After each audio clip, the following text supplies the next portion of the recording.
دوسری بات جو کہی جاتی ہے وہ دینی اعتبار سے،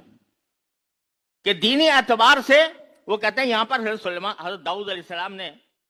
اور سلیمان علیہ السلام نے ہیکل تعمیر کیا تھا، ہم بھی اس کو تسلیم کرتے ہیں، خود قرآن کریم میں اس کا ذکر ہے۔ حضرت داؤد علیہ السلام نے بنایا تھا، حضرت سلیمان علیہ السلام نے مسجد اقصی تعمیر کی تھی۔ تو لیکن یہ ایک بہت بڑا مغالطہ ہے کہ سب سے پہلے مسجد اقصی سلیمان علیہ السلام نے تعمیر کی یا داؤد علیہ السلام نے تعمیر کی۔ حقیقت میں صورتحال یہ ہے کہ اللہ تعالیٰ نے دو گھر بنائے تھے، ایک گھر مکہ مکرمہ میں بیت اللہ، اور اس کی تعمیر سب سے پہلے فرشتوں نے کی تھی، پھر حضرت آدم علیہ السلام نے کی تھی۔ پھر چونکہ اس کے نشانات مٹ گئے تھے تو حضرت ابراہیم علیہ السلام نے آ کر اس کی نئی تعمیر فرمائی۔ حضرت ابراہیم علیہ السلام بانی نہیں تھے مسجد حرام کے، وہ مجدد تھے کہ انہوں نے اس کی تجدید کی، جو آثار مٹ گئے تھے اللہ کے حکم سے انہوں نے اس کو تعمیر کیا۔ یہ اللہ تبارک و تعالیٰ کی طرف سے ان کو حکومت۔ حضرت سلیمان علیہ السلام نے بھی وہ بیت المقدس کے بانی نہیں ہیں۔ روایات سے معلوم ہوتا ہے کہ جس طرح کعبے کی تعمیر پہلے سب سے پہلے حضرت آدم علیہ السلام نے کی تھی، اسی طرح بیت المقدس کی تعمیر بھی حضرت آدم علیہ السلام نے کی تھی، لیکن اس کے آثار مٹ گئے تھے تو سلیمان علیہ السلام، حضرت داؤد اور سلیمان علیہ السلام نے اس کو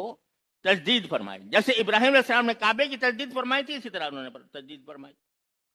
لہذا ایسا نہیں ہے کہ یہ بنی اسرائیل نے تعمیر کی ہو، حضرت داؤد و سلیمان علیہ السلام نے کی، اور وہ ہمارے بھی پیغمبر ہیں، تو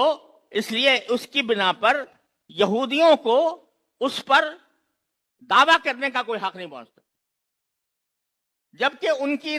تورات، جس کو تورات کہتے ہیں وہ، یا جس کو عہد نامہ قدیم کہتے ہیں، بلکہ کہ اس کے اندر یہ مذکور ہے کہ سلیمان علیہ السلام آخر میں مرتد ہو گئے تھے، کافر ہو گئے تھے، بت پرستی اختیار کر لی تھی۔ ایک طرف ان کی تورات یہ کہہ رہی ہے، جس کو وہ تورات کہتے ہیں، کہ حضرت سلیمان علیہ السلام مرتد ہو گئے تھے، کافر ہو گئے تھے، بت پرستی کرنی شروع کر دی تھی۔ ایک طرف یہ کہہ رہے ہیں، قرآن نے اس کی تردید کی، وما کفر سلیمان ولکن الشیاطین کفر۔ سلیمان علیہ السلام کافر نہیں ہوئے تھے، لیکن شیاطین کافر ہوئے تھے۔ تو وہ ایک طرف تو کہہ رہے ہیں ان کو کافر، مرتد، بت پرست، اور کہتے ہیں پھر ان کی یادگار جو ہے اس واسطے ہم اس کے حقدار ہیں۔ تو نہ دین سیاسی اعتبار سے ان کا کوئی حق بنتا ہے، نہ دینی اعتبار سے کوئی حق بنتا ہے، لیکن انہوں نے، امریکہ اور برطانیہ نے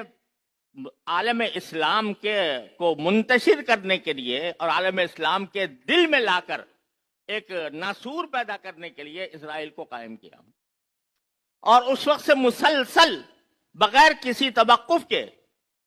وہ وہاں کے باشندوں فلسطینیوں پر ظلم و ستم کے پہاڑ